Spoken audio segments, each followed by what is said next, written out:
My name's Judy, I'm an architect by trade, and for years, that's all I cared about. Big buildings, fancy complexes, you name it, I designed it. And let me tell you, the money was good. Real good. I was all about my career, you know? Climbing that ladder, making a name for myself. And I did it, too. By the time I hit my mid-30s, I was at the top of my game. But something was missing. One day, I'm sitting in my fancy office, looking out over the city skyline I helped shape, and it hit me. I wanted a family, kids, a husband, the whole shebang. So there I was, 35 years old, and suddenly on the hunt for Mr. Right. And wouldn't you know it, I found him. We got married pretty quick. Tom, he was different from the guys I usually went for. He wasn't all about the money or the status. He was just real. One night, we're sitting on our tiny apartment balcony, sharing a bottle of cheap wine, when Tom turns to me and says, "Hey, Jude, yeah, he called me that, like the Beatles song, why don't you design us a house? Your dream house. We'll get some builders, make it happen." Design our own house? It was like he'd read my mind. I'd spent years designing other people's dreams, but never my own. I was all over that idea like white on rice. So I got to work. Sketches, plans, 3D models, the works. We built that house, and it was everything I'd ever dreamed of. Open plan living area, huge windows to let in all that natural light, a kitchen that would make a celebrity chef jealous. It was us, in brick and mortar form. I was so proud of that house, I sent some photos to this fancy design magazine. Next thing I know, they're calling it the house of the year. Can you believe that? My house, our house, the best of the year. Life was good, you know? We had our dream house, our careers were going great. But something was still missing. We wanted a kid. We tried everything, tracking my cycle, special diets, you name it. Nothing. So we started with the doctors. Tests, and even more tests. But they all said the same thing, we were fine. We talked about other options. Adoption, IVF, all that stuff. But it didn't feel right for us. We decided if it happened, it happened. If not, well, we had each other, right? So we tried to move on. Focused on our careers, on each other. We traveled, we entertained, we lived. Little did I know, life was about to throw us another curveball. One that would change everything. It started with Tom feeling a bit off. Nothing major, just tired all the time, no appetite. We figured it was stress from work or something. But it didn't go away. We finally went to the doctor. I remember sitting in that sterile white room, holding Tom's hand as the doc came in. The look on his face. I knew it wasn't good news. Stomach cancer. Advanced. Those words hit like a freight train. From that moment on, our lives became a whirlwind of hospitals, doctors, and treatments. I threw myself into it, researching every possible cure, every experimental treatment. We traveled to the best clinics, spent a fortune on medicines. But cancer, it's a sneaky bastard. No matter what we tried, Tom just kept getting worse. I watched the man I loved, this strong, vibrant guy, waste away before my eyes. It was like living in a nightmare I couldn't wake up from. The end came faster than we expected. One minute he was there, squeezing my hand, telling me it would be okay. The next, he was gone. I was lost. Completely and utterly lost. The house that we'd built together, our dream home, it felt empty now. I tried to keep it together, I really did. But I was falling apart. I couldn't sleep, couldn't eat. Work became impossible. I'd stare at blueprints for hours and not see a thing. My colleagues were worried, I could tell. But what could they do? What could anyone do? About a month after the funeral, I started feeling sick. Really sick. Couldn't keep anything down, not even water. At first, I thought it was just stress, you know? Grief does weird things to your body. But then this crazy thought hit me. What if I had cancer too? I know it sounds nuts. I mean, logically, I knew stomach cancer wasn't contagious. But grief isn't logical, is it? I panicked. Drove myself to the ER in the middle of the night, convinced I was dying. The doctors there, bless them, they were patient with me. Ran a bunch of tests to calm me down. And then the doc came in with the results. I braced myself for the worst. But instead, she smiled at me. "Congratulations," she said. "You're pregnant." Pregnant. After all those years of trying, after losing Tom, after everything. I was pregnant. I didn't know whether to laugh or cry. So I did both. Right there in the ER, surrounded by beeping machines and worried nurses, I laughed and cried like a crazy person. As I drove home that night, my hand on my still flat stomach, I made a promise. To myself, to Tom, to this little life growing inside me. I was going to be the best damn mom I could be. The pregnancy hit me like a ton of bricks. I mean, I'd heard stories about morning sickness and all that, but this? This was something else entirely. I could barely drag myself out of bed most days, let alone work on complex architectural projects. My boss, Jake, he tried to be understanding at first. "Take it easy, Judy," he'd say. "We've got you covered." But as the weeks dragged on and I kept missing deadlines, I could see the frustration in his eyes. One day, he called me into his office. I knew what was coming. "Judy," he said, leaning back in his chair, "we can't keep giving you the big projects if you can't deliver. I'm thinking we should move you to remote work, maybe scale back your responsibilities." I threw myself a pity party that night. Sat on the couch Tom and I had picked out together, eating ice cream straight from the tub and crying my eyes out. But then, I felt it. This tiny flutter in my belly. And just like that, I knew. This child, this little miracle growing inside me, was more important than any building I could ever design. More important than any career. The next day, I started looking for a new job. Something closer to home, something that wouldn't stress me out so much. I found a small construction company, just a few blocks from my house. The pay was, well, let's just say it was a far cry from what I was used to. But they were willing to work with my schedule, to be flexible with doctor's appointments and all that. I took the job, and you know what?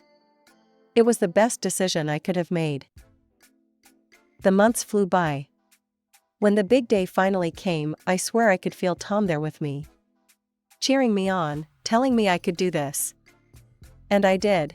After what felt like a lifetime of pain and pushing, their perfect little human was. As I held him for the first time, this wave of love washed over me. It was like nothing I'd ever felt before. Stronger than anything. In that moment, I knew I'd do anything for this little guy. Anything at all. I named him Thomas, after his dad. Tommy for short. And as I looked down at his sleeping face, I made another promise. I was going to give this kid the best life I possibly could. No matter what it took. The years flew by like pages in a flipbook. Before I knew it, Tommy was starting school, then middle school, then high school.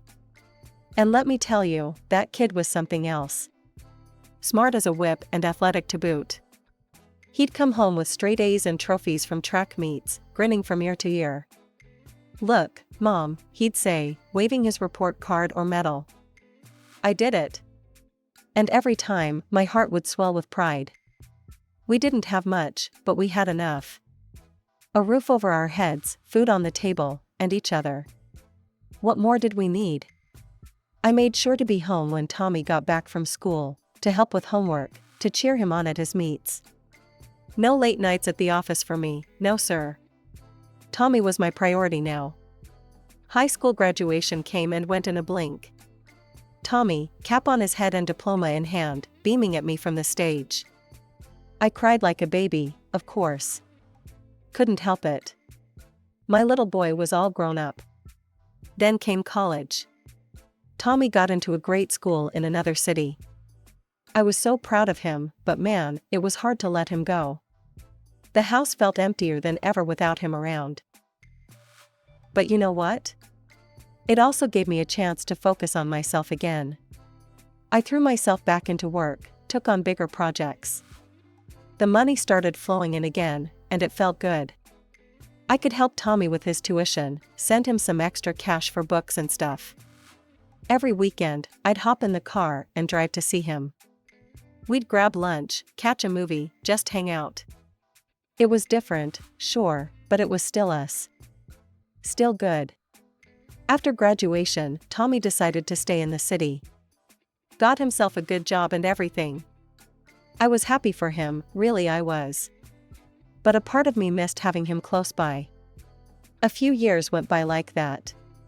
Me working hard, Tommy building his life in the city. Then one day, he called me up, sounding all excited.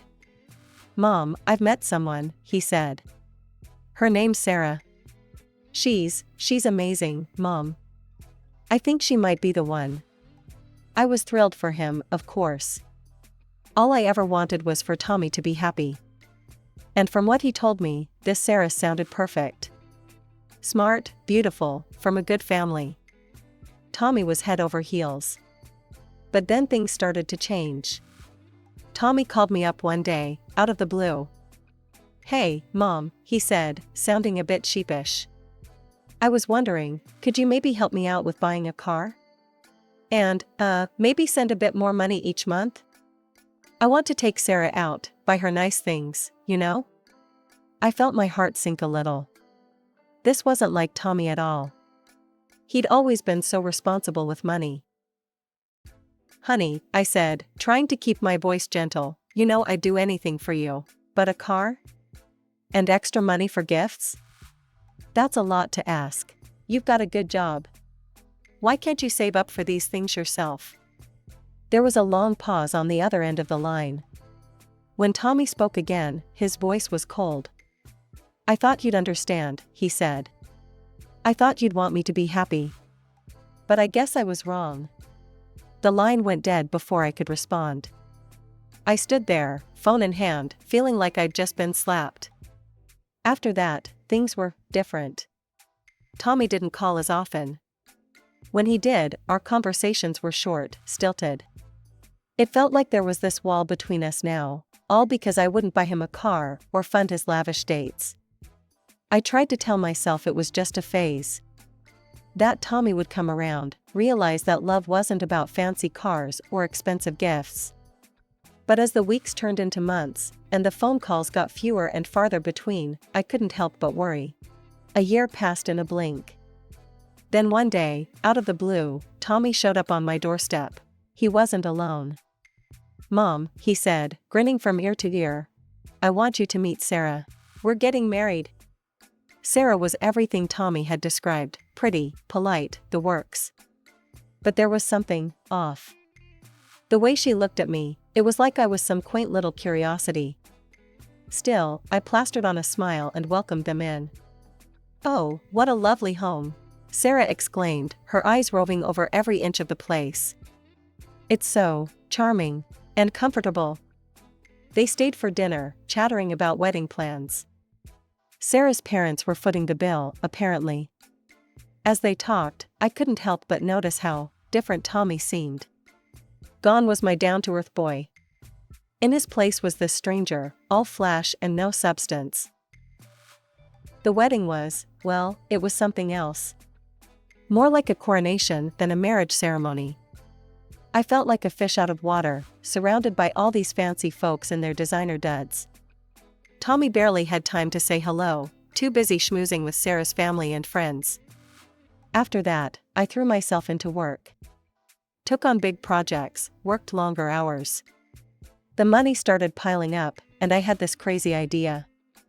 I'd design a house for Tommy and Sarah, build it from the ground up. A wedding gift, you know? But something held me back. I decided to wait, see how things played out. Months went by. Then one day, Tommy and Sarah showed up again. "Mom," Tommy said, "we've been thinking. This house is too big for you alone. Why don't we move in? Keep you company?" I was over the moon. I helped them move in, rearranged things to make room. It felt good, having life in the house again. But that feeling didn't last long. A month in, and Sarah started throwing her weight around. Ordering me around in my own kitchen, demanding fancy meals and expensive wines. "Look," I said one day, trying to keep my cool, "this is still my house. I appreciate you being here, but..." Sarah cut me off with a shriek. "Tommy, did you hear how she spoke to me?" And to my shock, Tommy yelled at me. At me, his own mother.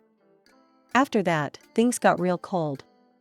They barely spoke to me, like I was some kind of ghost haunting my own home. Then one night, I overheard them talking. "We need to get rid of her," Sarah was saying. "This house is wasted on her." "Yeah," Tommy replied, and my heart nearly stopped. Mom's had her time. Maybe we should look into nursing homes. I couldn't believe my ears. My own son, plotting to throw me out of my home? The home I'd designed, that I'd raised him in? I stepped around the corner, fury boiling in my veins. "How dare you," I spat. Tommy looked shocked, then guilty. But one glance at Sarah, and his face hardened. "Mom," he said, his voice cold, "I think it's time for you to leave." That was it, the last straw. Leave? I laughed, but there was no humor in it. "Oh no, sweetheart.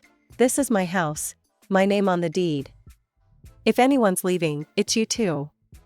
Tommy's face went red. "But Mom..." "No buts," I cut him off. "Pack your bags. Both of you." They tried to argue, but I stood firm. This was my house, damn it. As I watched them drive away, bags piled in the back of their fancy car, I felt empty. How had it come to this? Where had I gone wrong? The calm after the storm didn't last long. My phone started ringing off the hook, Tommy's name flashing on the screen every time. At first, I ignored it, but eventually, I picked up. "Mom," Tommy's voice was cold, calculated. "We need to talk about the house. It's half mine, by law. Dad left it to me too." I felt my blood pressure rising. "That's not true, Tommy. Your father left everything to me." "Well, I'm challenging that. I want half the value of the house. It's my right as Dad's son."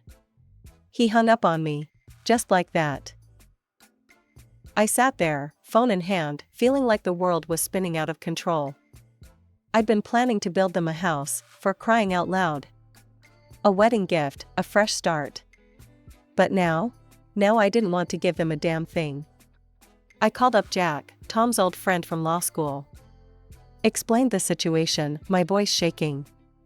"Judy," Jack said, his voice calm and reassuring. "You're in the clear legally. Tom's will left everything to you. No contest." I felt a weight lift off my shoulders. But Jack wasn't done. However, he continued, "If Tommy decides to sue, well, it could get messy. Expensive. And drawn out." I spent the next few weeks in a daze. I kept hoping Tommy would come to his senses, that his conscience would kick in. But the phone calls kept coming, each one more demanding than the last. Then, one morning, I woke up to a commotion outside. I peeked out the window and felt my heart stop. There, on my front lawn, was a giant "for sale" sign. I ran outside in my robe, not caring what the neighbors thought. And boy, were they curious. "Judy, you selling the place?" Mrs. Peterson from next door called out. "Moving to be closer to your son?" Mr. Johnson asked, pausing his morning jog. I stood there, mouth opening and closing like a fish out of water. What could I say? That my son was trying to force me out of my own home? I tried calling Tommy, my fingers shaking as I dialed. Straight to voicemail. With a grunt of frustration, I yanked the sign out of the ground. It came up easier than I expected, nearly sending me tumbling backward. I dragged it into the garage, out of sight. Back in the house, I sank onto the couch, the same one where Tom and I used to sit, where I'd nursed Tommy as a baby. Tears welled up in my eyes, but I blinked them back. I wouldn't cry. I was Judy Goddamn Miller. I'd designed skyscrapers, for Pete's sake. I'd raised a child on my own. I'd faced worse than this. I was trying to relax that evening, curled up on the couch with a book I couldn't focus on, when I heard the front door open. My heart leapt. Was it Tommy, coming to his senses? But the voices I heard weren't just Tommy's. There were strangers in my house. I got up, my legs shaky, and made my way to the foyer. And there they were, Tommy, Sarah, and a couple I'd never seen before, all standing in my entryway like they owned the place. "And this is the living room," Tommy was saying, gesturing grandly. "Original hardwood floors, floor-to-ceiling windows." The couple was nodding, looking impressed. "It's stunning," the woman said. "We'll take it. When can we move in?" I couldn't believe what I was hearing. "Excuse me," I said, my voice quavering. "This house is not for sale. I'm going to have to ask you all to leave." Tommy's face twisted into something ugly. He turned to the couple and said, loudly, "Don't mind her. She's not well. Dementia, you know. Sad, really." I felt like I'd been slapped. "Tommy," I gasped. "How dare you?" But he talked over me, continuing his tour like I wasn't even there. My hands shaking, I grabbed my phone. "I'm calling the police," I announced. "All of you, out. Now." The couple looked uncertain, glancing between me and Tommy. Finally, they mumbled some excuses and headed for the door. As they left, Sarah turned to me, her eyes cold. "You'll regret this," she hissed. "You'll never see Tommy again. Or your grandchild." That's when I noticed it, the slight swell of her belly under her designer blouse. My grandchild. I was going to be a grandmother. The realization hit me like a punch to the gut. I barely noticed them leaving, the door slamming behind them. The next few months were a blur of courtrooms and sleepless nights. Tommy and Sarah, bankrolled by her parents, hired a team of slick lawyers. They threw everything they had at me, claims of mental incompetence, accusations of abuse against Tommy, you name it. I was exhausted. Bone deep, soul-crushing exhausted. I couldn't sleep, couldn't eat. Eventually, I had to quit my job, I just couldn't keep up anymore. One afternoon, as I was bringing in the mail, more legal documents, of course, my neighbor, Mrs. Peterson, came over. "Judy," she said, her kind face creased with concern. "Have you thought about going public with this? You know, telling your story on TV? Sometimes, sunlight is the best disinfectant." I brushed her off. It felt wrong, somehow, to air our dirty laundry in public. Then came the phone call that changed everything. "Listen, you old fool," Tommy's voice crackled over the line. "Just give up already. You're embarrassing yourself." Something in me snapped. The next day, I called the local news station. It was time to tell my story. The TV interview aired, and for a few days, my phone wouldn't stop ringing. Reporters, old friends, even a few lawyers offering their services. I ignored them all. I was tired, so tired. Then, one afternoon, there was a knock at the door. I opened it, ready for another reporter, but instead found myself face to face with Sarah's parents. My heart sank. This was it, I thought. They're here to finish what Tommy and Sarah started. But to my shock, they looked ashamed. "Judy," Sarah's mother said, her voice barely above a whisper, we had no idea. We're so sorry."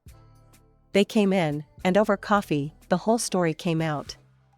They'd seen the TV interview, learned for the first time what their daughter and Tommy had been up to. The lawsuit, the attempts to sell my house, all of it.